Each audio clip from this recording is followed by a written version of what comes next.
Hey guys, I'm Becky from Book Bite Reviews and welcome to my January wrap-up.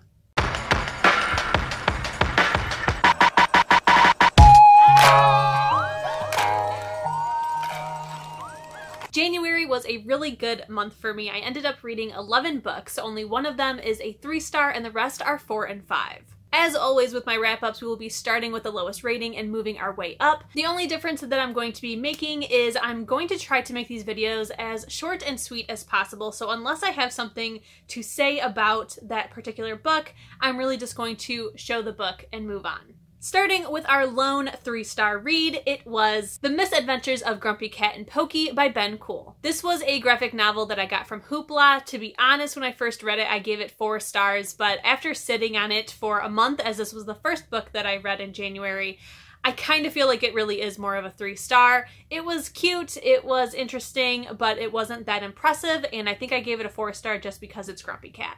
So now it is a 3. Moving on to our 4 stars, the very first one is Spindle by Lexa Hillyer. This book was a hardcore 4-star, however I will be rating the second book in the duology to see how I feel about it overall. Next is The Chase by Alainna MacPherson. I received this one for review and I did enjoy this one a lot more than the first one, but it still just doesn't have that 5-star appeal yet. And the last 4-star book is The Diviners by Libba Bray. This was January's book club pick, and I really loved it all the way through. It took a minute to get into it, but then after that, I was in love, expecting a 5-star, and then the ending fell extremely flat. I will continue with the series, however. And now our 5-star reads. First up is Hidden and Revealed by PC and Kristin Cast. These are books 10 and 11 of the House of Night series. I've been reading it with Destiny from Fountain of Books, and of course, I loved them. We are getting toward the last book, which I have already read, and the series wraps up really nicely.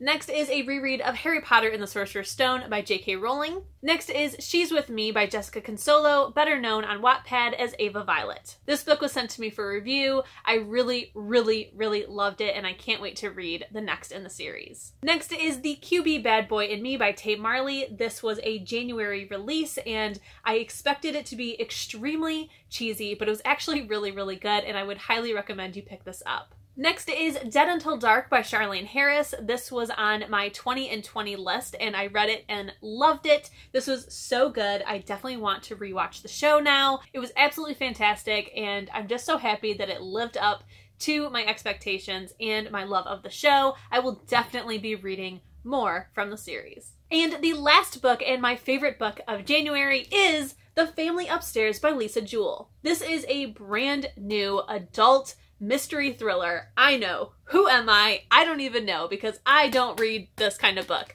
However, I did and I freaking loved it. I loved it so very much. I will say that the ending didn't leave me fully satisfied. I felt like it ended nicely, but I was expecting a much creepier ending. It's not what I got, but I was so invested in this book that I was taking notes while reading it, trying to figure out who is who, what's going on. I was just so fully invested. The audiobook was absolutely outstanding. I got the audio for review from Libro.fm, so thank you guys so very much for sending it to me. I will leave a link to the audiobook so that you guys can check it out. And if you guys want to subscribe to Libro.fm to get this, please use my link as it gets me a free credit to use on another audiobook. Again, hands down, 5 stars, absolute favorite of January. Alright guys, those are all the books that I read in January. I hope you enjoyed how short and sweet this video was. Please don't forget, if you liked it, to give it a thumbs up. If you loved it and you want to see more bookish content from me, please hit subscribe. And if you want to be notified as soon as my videos go live here on YouTube,